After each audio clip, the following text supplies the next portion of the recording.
ஸ்ரீ குருபியோ நமக. அனைவருக்கும் நமஸ்காரம். ஸ்ரீமன் நாராயணியம் எழுதிய மேல்பத்தூர் நாராயண பட்டத்ரி அவர்கள் மன அமைதியை வேண்டி ஸ்ரீ குருவாயூரப்பனை பிரார்த்தித்தார். அவரது கனவில் தோன்றிய ஸ்ரீ குருவாயூரப்பன் முக்தி ஸ்தலமான முக்கோல மேலக்காவில் குடிக்கொண்டிருக்கும் பகவதியை தரிசித்து வழிபடுமாறு சொல்ல பட்டத்ரியும் அவ்வாறே இத்தலம் சென்று வழிபட்டு துர்க்கையின் திருவடிகளை போற்றி வர்ணித்து 70 பாடல் கொண்ட ஸ்ரீபாத சப்ததியை அருளினார். பூரண அமைதியையும் ஞானத்தையும் பெற்று இறுதி நாட்களை அங்கேயே கழித்து ஸ்ரீ துர்காதேவியின் கருணையினால் அவளது திருவடிகளிலேயே முக்தியும் அடைந்ததாக சொல்லப்படுகிறது. இந்த துதியை சொல்வோரது வாழ்வில் ஏற்படும் குழப்பங்கள் தீரும், மன அமைதி கிடைக்கும். நாம ஸ்தோத்திரத்தை பார்க்கலாம். ஸ்ரீ நாராயண பட்டபாத விரச்சித ஸ்ரீபாத சப்ததிகி தியானம். தக்ஷாத करपल्लवेल सदसिं दक्षोद्वगे शूलिने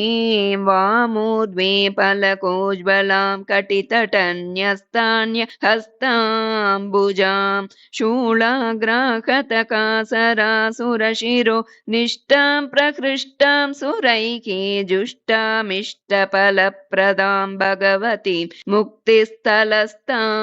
भजे. दक्षादः करपल्लवेल सदसिं दक्षोद्वगे शूलिने वामोद्वे फलकोज्ज्वलां कटितटन्यस्तान्यहस्ताम्बुजां शूलाग्राहतकासरासुरशिरो निष्टां प्रकृष्टां सुरैः जुष्टामिष्टफलप्रदां भगवतीं मुक्तिस्थलस्तां भजे. यत्संवाहनलोभिनः शशिकला चूडस्य हस्ताम्बुज स्पर्शेनापि च लोहितायति मुखुस्त्वत्पादपङ्केरुहं तेनैवोदरकासरासुरशिरशृङ्गाग्रसञ्चूर्णन प्राचण्ड्यं तदनुष्ठितं किल कथं मुक्तिस्थलस्ते शिवे. त्वत्पादं निजमस्तके घटयितुं लोकेऽनुके के जनाः किं किं नारचयन्ति दुश्चरतपश्चर्यासपर्यादिकं मन्येदन्यतमन्तु देवि महिषं वैरस्तयैव त्वया यन्मूर्ध्नि स्वयमेव पातकहरं पादाम्बुजं पातितं त्वत्पादाम्बुजमर्पितं क्व नु शिवे किन्नु त्रयीमस्तके नित्यं तत्त्वविचारदत्तमनसां चित्ताम्बुजाग्रेषु वा किं वा त्वत्प्रणयप्रकोपविनमन्मारारिमौलिस्थले किं प्रोत्कण्डितघोरसैरिबमहादैत्येन्द्रमूर्धान्तरे त्वत्पादाञ्चलरूपकल्पलतिका बालप्रवालद्वयं एतावत् कलयन्ति जातु शिरसा नम्रेण कम्रोज्ज्वलं तेषामेव हि देवि नन्दनवनक्रीडासु लभ्यं पदं स्वर्वल्ली तरुणप्रवालभरणं सेवानुरूपं फलं दावल्यं परिलाल्यते पुररिपोरङ्गेण तुङ्गश्रिया किञ्च श्यामलिमापि कोमलतरे भात्येव गात्रे हरेः तत्तादृक्पदवीं ममापि जनयेत्यस्तोकसेवारसात् आरुण्यं तव लीयते चरणयोः कारुण्यमूर्ते शिवे. आरुण्यं तदिदं त्वदीयपदयोराभाति तत्केचन प्राहुस्तुङ्गणितं बभारभरण क्लान्त्याखिलोपागतम् अन्ये माहिषमूर्धपेशमिलितं रक्तद्रवं मन्वते मन्ये हन्तु न तेषु सान्द्रमनुरागोद्गारमेवाणयोः बाहुः पद्मसमाश्रयं शतधृतिं त्वत्पादपद्माश्रयादन्तस्त्वत्पदपद्मवीक्षणवशात् कृष्णोऽपि पद्मेक्षण यत्पद्मार्चनमामनन्ति सुधियो दारिद्र्यविद्रावणम् मुक्तिक्षेत्रगते भवानि तदपि त्वत्पादपद्मार्चनम् पादन्ते सरसीरुहद्रुकमिमं यत्सेवते पद्मभूः नूनं तत्स्वनिवास पङ्कजवर श्रीलङ्गनाशङ्कया गोविन्दोऽपि च वारिराशिदुहितुर्वासाब्जबाधाभिया स्वस्यैवाग्रकरोद्गृहीतकमलत्राणाभिलाषेण वा सेवन्ते कुलसम्पदेन कमयाः शीतांशवस्त्वत्पदं तत्पाको ननु वीक्ष्यते हि नितराम् अन्येषु शीतांशुषु एको बालक एव मौलिमयिते यातो ललाटात्मताम् अन्यो निर्मलगण्डमण्डलदशाम् अन्यौ तु धन्यौ गतौ घोरं पादसहस्रकं प्रकटयन्नाशाशुभासां पतेर्द्वान्तं नो पुनरान्तरं शमयितुं शक्नोति शैलात्मजे त्वत्पादद्वितयेन कोमलतरेणानेन चेतस्पृशा जन्तूनां बहिरन्तरन्दतमसं कृन्तत्यनन्तं शिवे सूर्येन्वग्निसमीरणादिसकलस्वर्वासिनामुन्मदः सर्वाण्येव पदानि यो मतितवान् दुर्वारशौर्योष्मणा तं घोरं महिषासुरं निजपदे नैकेन संमृध्नति यत्त्वं प्रत्यकृतास्ततः किमपरं त्वद्वैभवं ब्रूमहि एकं वामतयैव दक्षिणतयै वान्यत्पदं देहिनां ख्यातं मुक्तिपुरादिवासिनि शिवे चित्रं त्वयि त्वेदृशम् आनम्रेषु जनेष्वभीष्टकरणि पादावुभौ दक्षिणाम् आनम्रे तु कृतागसि स्मर हरे वामाक्षि वामावुभौ आनम्रस्य पुरद्रुकः शिरसि ते पादाब्जपातः शिवे जीयाद्येन बभूव पङ्कजवती मौलिस्रवन्ती क्षणं किञ्चोदञ्चितबालपल्लववती जाता जटावल्लरी लाक्षापातवशेन सान्द्यसुषमा सान्द्रा च चान्द्रीकला दृष्ट्वा रात्रिषु चन्द्रपादजनितां पातोरुकाणां व्यतां देवि त्वं करुणाकुलेव कुरुषे तद्वैरनिर्यातनं मानानं रमहेशमौलिवलभि वासस्य शीतद्विषो नित्यं पङ्कजपादगातजनिता बाधा यदा दीयते सम्भ्रान्तिस्तव देवि सा विजयते मानवनम्रे शिवे त्वत्पादाम्बुरुह प्रकारमुदिते मन्दं समुत्तायिनी लाक्षारागरसारुणं निपतितं गङ्गापयश्शीकरं दृष्ट्वा शोणितशङ्कया तरलिता कान्तं यदा लम्बताः सा पादद्वितया गतिर्जयति ते यस्यां गिरीन्द्रात्मजे प्राचीनेन्दुयुतेन केन्दुदशके मौलिस्थली सङ्गते स्वस्यैकादशमूर्तिता समुचितान्येकादशैवोडुपा नाबिभ्राण इवा बभौ स भगवान् एकोऽपि रुद्रस्वयं किं वैरिञ्च करोति कोटिनिहतं किं वा पणिग्रामणे निःश्वासानिलकेदितन्विदमिति प्रेमार्द्रसल्लापिना मानस्योपशमेकरेण शनकैरामृद्नता शम्भुना भूयश्चुम्बितमम्बुजद्युतिपदं ध्यायामि माये तव पूर्वं जह्नुसुता सकृन्मुररिपोः श्रीपादसंक्षालनात् पुण्यादिदृशवैभवा समभवत् गोविन्द वन्द्ये शिवे सेयं सम्प्रति शम्भुमौलिनिलय मानप्रसङ्गानतौ नित्यं त्वच्चरणावसेचन भुवा पुण्येन कीदृग् भवेत् पूर्वं व्याकरण प्रपञ्चन विदौ लब्ध्वाप्यनेकं पदं किं नो तृप्तिमगादगादिपसुते शेषः पणिग्रामणिः आलीनः शशिमौलिमूर्धनि चिरं प्रेम प्रकोपानतौ लब्धुन्ते पदमेकमेव कुतुकी नित्यं यतो वर्तते तिष्ठन्त्यां प्रणय प्रकोपवशतो बाष्पाकुलाक्ष्यां त्वयि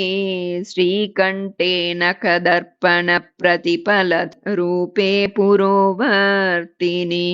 पादाग्रे पतितोऽयमित्यभिहिते सख्यातवालोकनं लोलं पादतले विभाति सहसा सा कोपमाली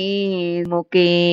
कान्तालोकनलज्जया विनमिते कान्ते मुकाम्बोरुहे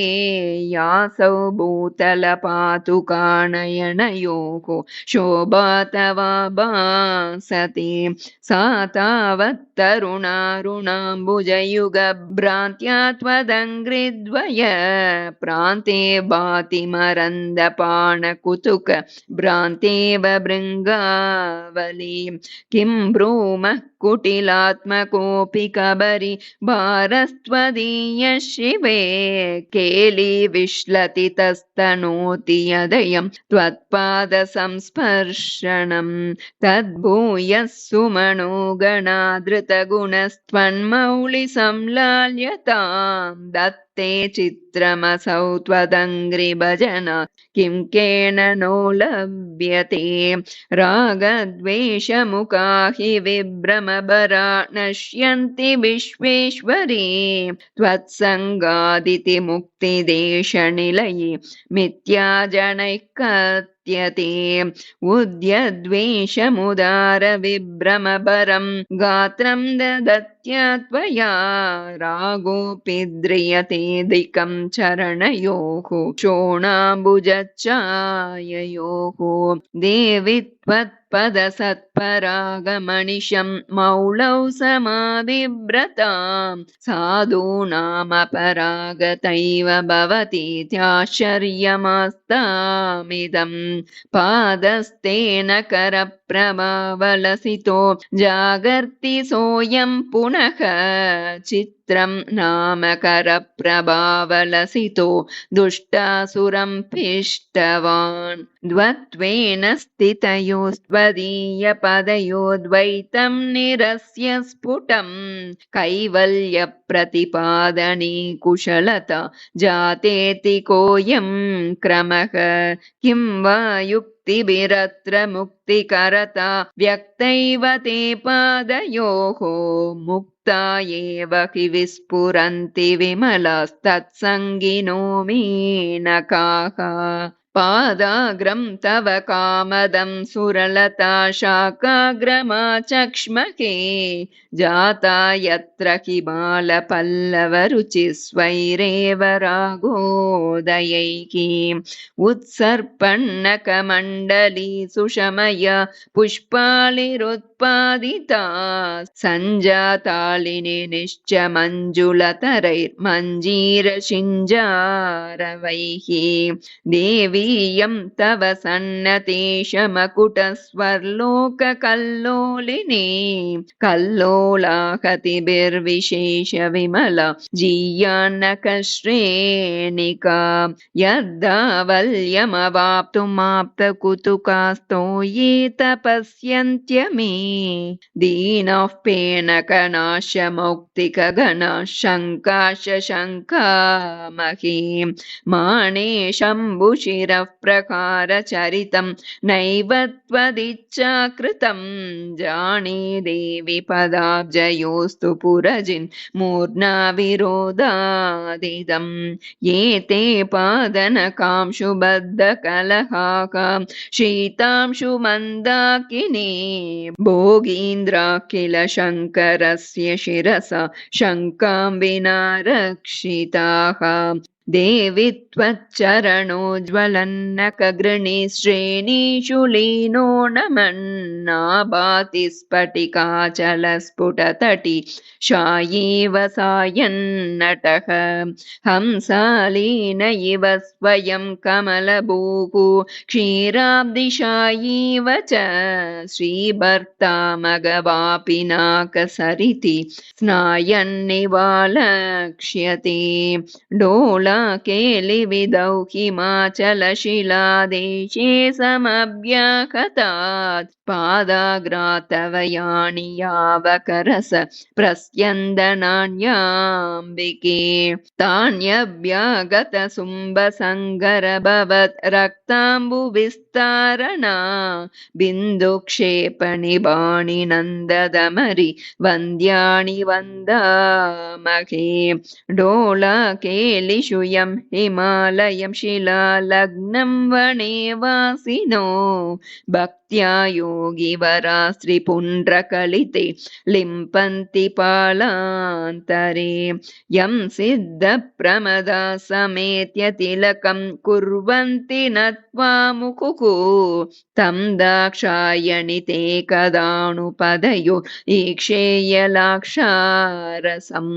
देवि त्वं मुरवैरिणः प्रणमणे यत्किञ्चिदाकुञ्चय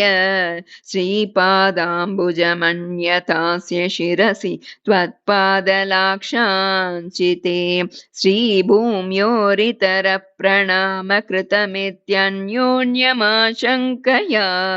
रोषव्याकुलयोश्चिरं स भगवान् जायेत पर्याकुलः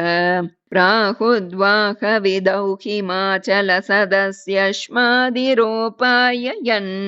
न स्प्रक्ष्यामि वियद्दुनीमिति पुनः सत्यं विधातुं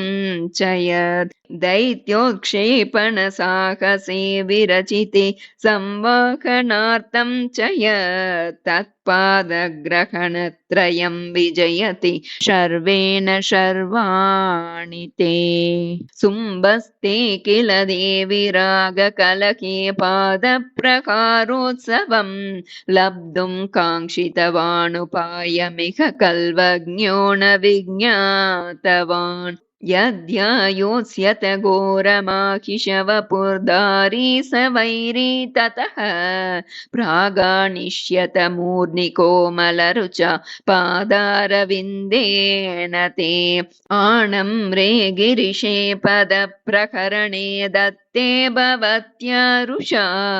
नाते किं महिषोहामित्यभिहिते देवेन तस्मिन् क्षणे आलिश्वा कलितस्मितासु पुनरप्युद्दाम पुष्यदृश स्तन्मौलौ जयति द्वितीयमपि ते पादाब्जसन्ताडनं पादाग्रं तव सङ्गरश्रमवशादाक्षारिलाक्षा रसं विन्यस्तं मृगणायकोपरि चिराजीयादगेन्द्रात्मजे यत्कान्त्यैव च लोहितो मृगपतेर्दैत्यप्रकारोद्गलत् रक्ताम्बः कणिकावकन्नपि तथा नामानि वैमानिकैः नैवालिम्पनिलिम्पमूर्धसुनवासिं कोपरित्यज्यताम् मा चेदं महिषस्य मूर्निरभसात् आलिप्य लोलुप्यताम् पत्युर्मौलिनदीजले परमिदं संक्षालनीयं त्वयेत् आलीकेलिगिरो जयन्ति गिरिजे त्वत्पादलाक्षार्पणे न त्वैव प्रथमं त्वदङ्घ्रिकमलं तौ पुष्पवन्तौ त्रैलोक्यं महसा विभूय चरतु व्योमान्तरप्रान्तरे नाते तौ कथमन्यथा परिगलल्लाक्षारसक्षालितौ वीक्ष्येते वृषशोणिबिम्बमुदयारम्भे प्रियं भावुकौ त्रैलोक्यं वशयन्ति पापपटलिम् उच्चाटयन्त्युच्चकैर्विद्वेषं जनयन्त्यधर्मविषये प्रस्तम्भयन्त्यापदः आकर्षन्त्यभिवाञ्छितानि महिषस्वर्वैरिणो मारणाः चित्रं त्वत्पदसिद्धचूर्णनिवहाः षट्कर्मणां साधकाः किं कल्पद्रुमपञ्चकं प्रणमतामाकाङ्क्षितापादने किं पञ्चायुधबाणपञ्चकमिदं मारारिसम्मोहने सूक्ष्मं किञ्चन पञ्चभूतवपुषो विश्वस्य किं कारणं त्वत्पादाङ्गुलिपञ्चकात्मकमिदं किं भाति शम्भोः प्रिये डोलाकेलिषु दूरदूरगमनि प्रेङ्केङ्गना विभ्रमे मेदिन्यामणिपातितं जयति ते नाते पदाम्बोरुहं भक्त्या सन्नमतां त्वदाननगलद्गानामृतामूर्च्छया भूपृष्ठे चिरशायिनां दिविशदाम् आघट्टनासाद्वसात् मञ्जीरप्रसरन्मसारसुषमारूपा कलिन्दात्मजा स्वच्छायनकांशु सञ्चयमयि गङ्गा च सङ्गामुका शोणः पादरुचां च यश्च मिलितो येन त्वदग्रे ततो मज्जन्तीव नमन्ति तत्र मुनयस् सर्वेऽपि शर्वाङ्गणे मञ्जीरार्पितशक्रनीलशकलश्रीचञ्चलीकाञ्चितं राजद्रेणुविभूषितं परमहंसालिभिरासेवितं त्वत्पादाग्रसरोजमङ्गुलिदलच्छायाभिराभासुरं विश्वग्रोचिनकांशुजालपयसि स्वच्छे समुच्छोभते मञ्जीरस्वनमञ्जुविष्किररवि तत्सङ्गिनीलोत्पल छायारूपतमूलवेणकमिषा दक्षिणतारागणे सन्ध्यारागनिभस्वकान्तिपटले त्वत्पादमूलात्मक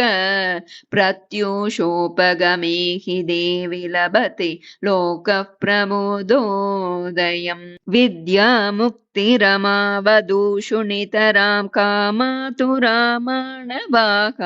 तप्ता स्वर्णककान्तिचन्दनरसैरालिप्य गात्रं निजं त्वत्पादाब्जरुचिप्रवालनिचिते भूमितले शेरते नित्यं देवि भवत्कृपा प्रियसखि विश्वासतः केवलं मञ्जीरक्वणितैक्षिपन्निव मुहुः श्रीमन्नकांशुद्गमैः दैत्येन्द्रं प्रखसन्निवारुणरुचा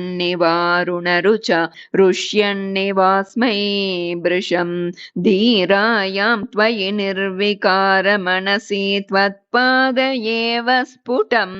पुष्णन् वैरिविकारमेष महिष ध्वंसी परित्रायताम् क्षिप्रम् देवि शिरस्पदेन महिषम् पिष्ट्वा तदोदः पदम्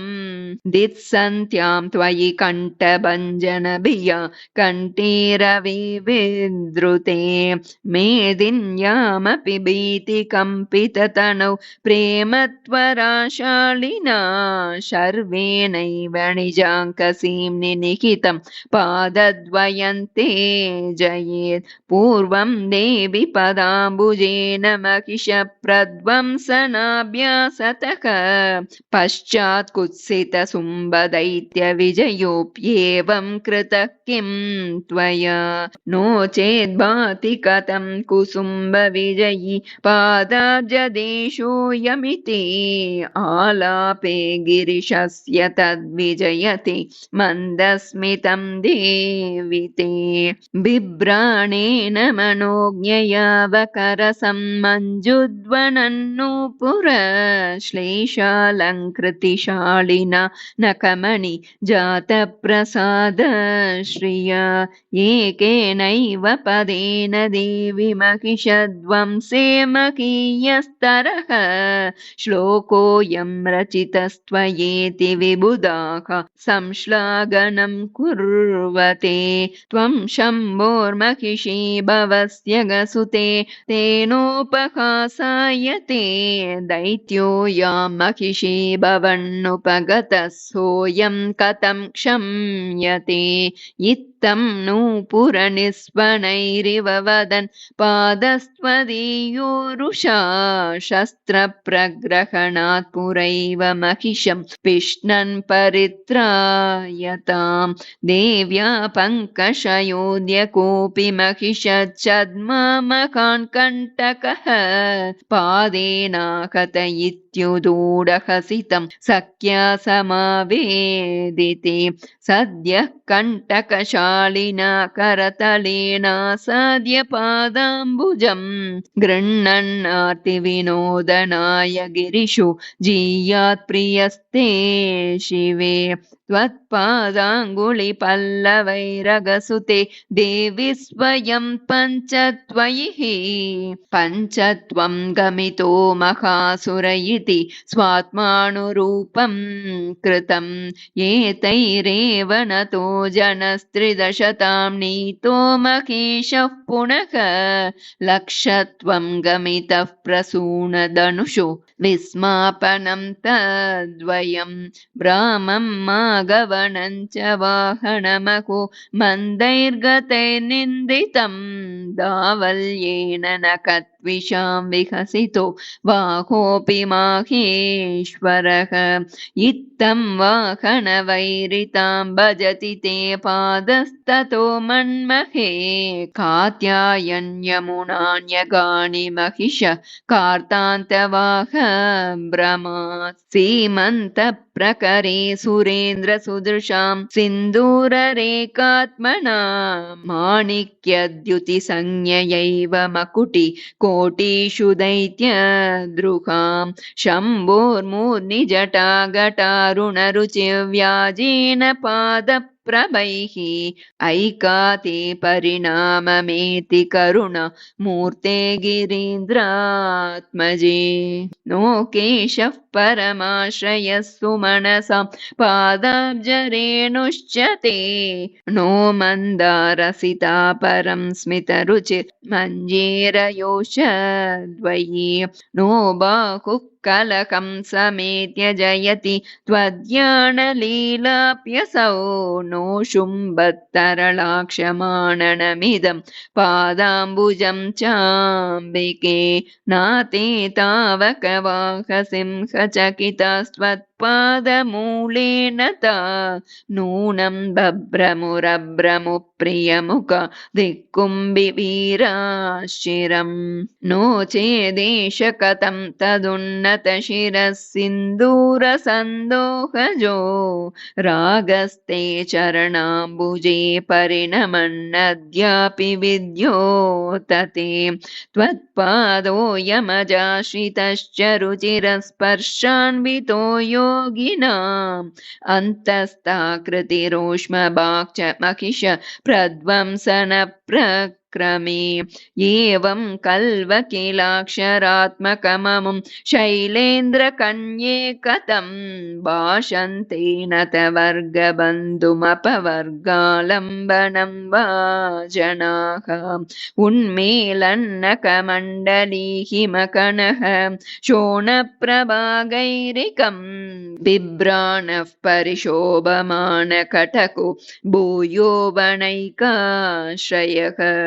गायसिद्धवधूनिषेविततलः पादस्त्वदीयः शिवे राजत्येष हिमाद्रिपादवदिदं युक्तं हिमाद्रे सुते दिक्पालैर्दशभिः पृथक् पृथगयं त्वत्पादयोरर्पितो दृष्ट्यो भक्त्यनुराग एव दशदा शोणाङ्गुलिश्रीमिषात् पादाभ्यामपि तान् प्रतिप्रकटिता नूनं प्रसादाङ्कुरा दृश्यन्ते नखकान्तिपङ्क्तिदशक व्याजेन शैलात्मजे मेघानां कुलिशस्य च प्रतिहता धाराक्रमन्तां चिरं नो दृश्येन्मददानवारि विभवु नाकस्य नागस्य च पुत्रोऽयं मम सैनिकाश ददतां नित्यं जयन्तः सुखं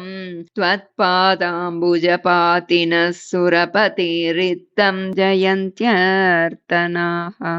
आज्यासक्तकरैर्द्विजन्मभिरहं हूयेयनोदानवैः स्वाहारोचितमस्तु पार्श्वमनिशं तादृक् च हव्यं लभै रक्षावाणिति भूतिमानिति च मे शब्दप्रसिद्ध्या शिवे नोपेक्ष्योऽहमिति त्वदङ्घ्रिनमणि जीयासुरग्निर्गिरः त्वद्भक्तागमबुद्धिपूर्वलिखितं स्याचेक्षमेता शिवे कान्तस्ते मयि रोषवान् कुरु पुनस्तस्यार्द्रभावं शनैः देवि त्वं महिषाभिहन्त्रि चकितं त्रायस्वमेवाहनं कालस्येति जयन्ति ते पदनतौ लोलस्य सम्प्रार्थनाः धर्माचारपरोहमित्यवमतो रक्षोभिरेकान्वयैर्मह्यं देवि विनिन्दितादिशमधो जातिद्विषश्चामराः दैवादित्युभयच्युतो विशरणो रक्षोकमित्यादयः त्वत्पादप्रणतौ जयन्ति निरतेरत्याकुलाः प्रार्थनाः मत्पुत्र्या मम वा मुकुन्द गृहता भाग्यं न संक्षीयतां माहं पायिषि कुम्भजेन मुनिना कल्पान्तसूर्येण वा द्वेधा मे सुरवाहिनी दयितता साधु त्वया रक्ष्यतां त्वत्पादाम्बुजपातिनो जलपतेरित्तं जयन्त्यर्तनाः विश्वप्राणमयी त्वमेव मम तु प्राहुर्जगत्प्राणतां सर्वस्यापि सदा गतिर्हि भवति मामेव माहुर्जनाः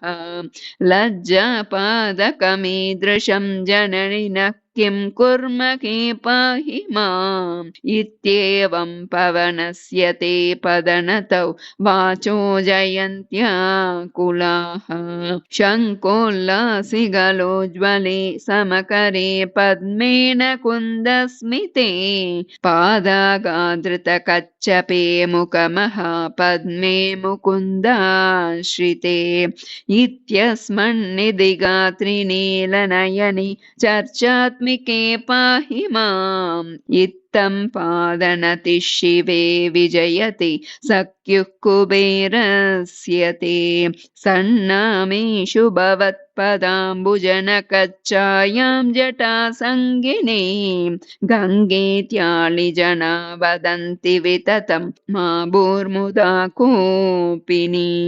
दृष्टिर्मय्ययिनीयतां परुषमप्येकं वचो दीयताम् ईशानस्य भवानि ते पवनतौ इत्थं जयन्त्यर्तनाः नाभीतो भवमादितस्तव बलात् पश्चादभीतोऽस्म्यहम्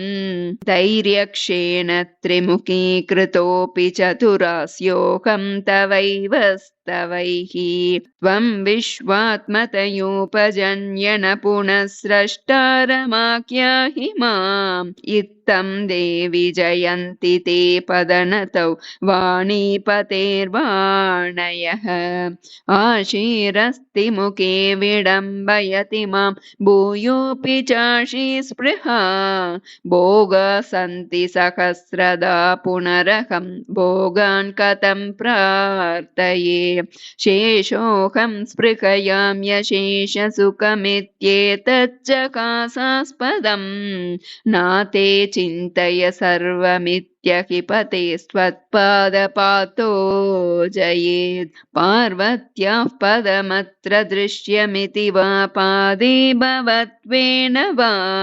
साधुत्वा तदुपास्तये हि ततया पद्यान्यमूने स्फुटम् सैषा मुक्तिपुरी गिरीन्द्रतनया भक्तेन नारायणेन आबद्धा खलु सप्ततिर्दिशतु वः कल्याणहल्लोकलम् पार्वत्याः पदमत्र दृश्यमिति वा पादे भवत्वेन वा साधुत्वा तदुपास्तये हि ततया पद्यान्यमूने स्फुटम् सैषा मुक्तिपुरी गिरीन्द्रतनया भक्तेन नारायणेन आबद्धा खलु सप्ततिर्दिशतु वः कल्याणहल्लोकलम् कल्याणहल्लोकलम् कल्याणहल्लोकलम् यदक्षरपदभ्रष्टं मात्राहीनं तु यद्भवेत् तत्सर्वं क्षम्यतां देवी नारायणी नमोऽस्तु ते विसर्गबिन्दुमात्राणि पदपादाक्षराणि च न्यूनानि चातिरिक्तानि रक्ष रक्ष महेश्वरी रक्ष रक्ष महेश्वरी श्रीदेवी जगदम्बार्पणमस्तु। शान्ति शान्ति शान्तिः।